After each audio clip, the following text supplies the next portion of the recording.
This is Optimal Finance Daily, episode 1253, How Much Does 1 Year Off Work Cost? By Joel of 5amjoel.com. And I am Dan, I am your host, and welcome back to Optimal Finance Daily, where I read to you from some of the best personal finance blogs on the planet. Happy Friday to you. Hope you've had a great week so far, and thanks as always for listening in. And hey, if you didn't know about this, we give away books on Instagram pretty frequently. We're doing one a week consistently now, and most likely one today. So if you're not yet following us there, you can find us at Old Podcast. But for now, let's get to today's post as we optimize your life. How Much Does 1 Year Off Work Cost? By Joel of 5amjoel.com. Dude, how much did it cost you to take a year off work? This is the question I asked my cousin many years ago. My cousin is now 35, lives in New Zealand, and has taken 2 separate 12-month career breaks to travel the world, spend time with family, and just enjoy life. He's also a personal finance whiz, so it was a little strange when I heard his vague answer to my question. His reply was, "Well, I first thought a year off work was potentially going to be about $100K. But somehow it only ended up costing me around $25K, and my second sabbatical didn't really cost me anything at all." Interesting. I was expecting a much more specific dollar figure. If he could just tell me exactly how much money was needed, I could save up that amount and take a year off myself. I asked him to clarify, and he quickly ended the conversation with this. "Listen, Joel, if you're trying to put an exact dollar value on a year away from work, you've already missed the entire point of the whole thing." Fast forward to 2019. As of this writing, it's been 14 months since I've been employed. My wife and I quit our jobs early last year with the goal of taking a 1 to 2 year break from work. Technically, we are not financially independent yet, nor are we retired early. My wife and I have been living off our savings this past year. The tables have turned. Now people are coming to me and asking how much my gap year has cost. Since I track all my finances religiously, I should be able to give a clear and crisp answer to this question, right? Unfortunately, my response to people is much like my cousin's was to me, vague and probably not helpful. It's a tough question to answer because there are so many variables and everyone's position in life is different.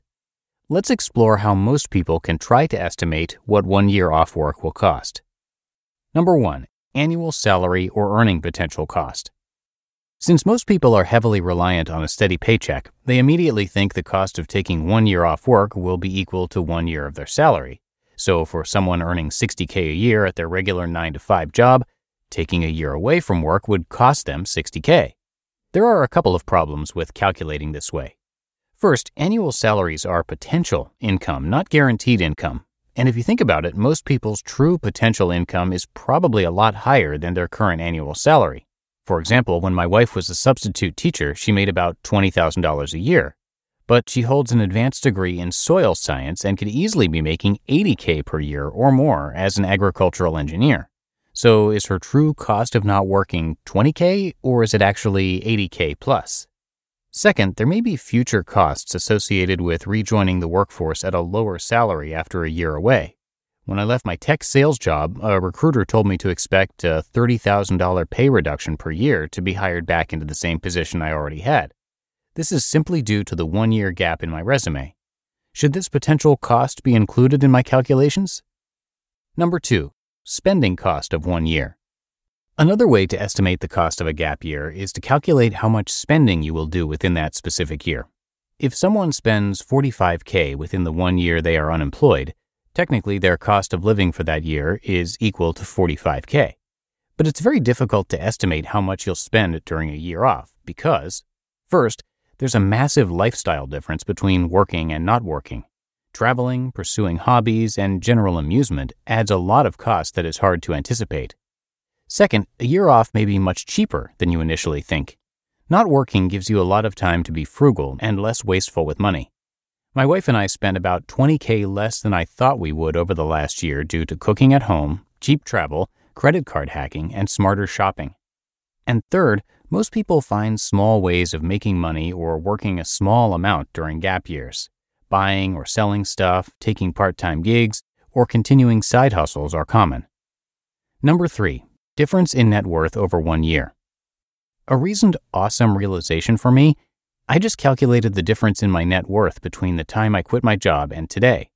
As it turns out, over the past 14 months, my total net worth has actually increased.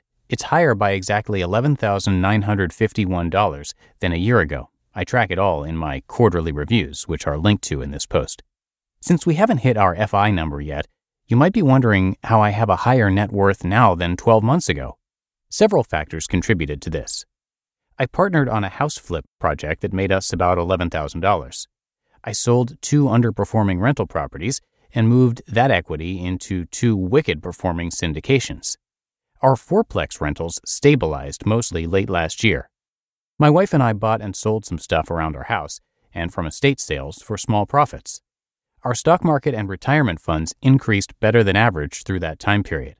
We received an unexpected small bonus check and an unexpected tax refund check. My wife took about 15 days of temp work at her old school throughout the last year. And we made a few bucks charging those annoying electric scooters in our neighborhood.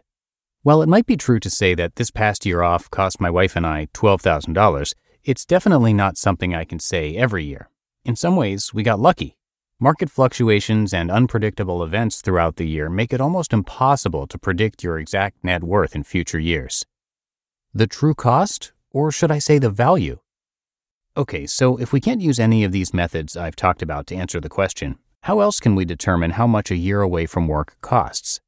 What if we switched the word cost with value? After all, that's what we're really trying to determine, the value of a year off work. The reason I don't like the word cost is because it's associated with something being taken away from your life. Synonyms for the word cost are price, fee, tariff, fare, toll, levy, charge, penalty, and sacrifice. They all sound negative. On the other hand, the word value is associated with something being added to your life. Synonyms for the word value are merit, worth, usefulness, advantage, desirability, benefit, gain, profit, good, service, and help. These all sound positive. After 14 months away from work, I rarely think of what this past year cost me. It's all about what value it's brought to my life. Just like my wise cousin said, if we're trying to put an exact dollar figure on taking 1 year off work, perhaps we've missed the whole point. There is no right answer. From now on, when someone asks me how much a year off from work costs, I'll tell them this: 1 year of time away from work cost me exactly 1 year of living my life. You just listened to the post titled, "How Much Does 1 Year Off Work Cost?" by Joel of 5amjoel.com. And that's going to do it for today. Hope you have a great day and a great start to your weekend if you're listening to this episode in real time. Thanks so much for being here, and I'll be back with you over the weekend, where your optimal life awaits.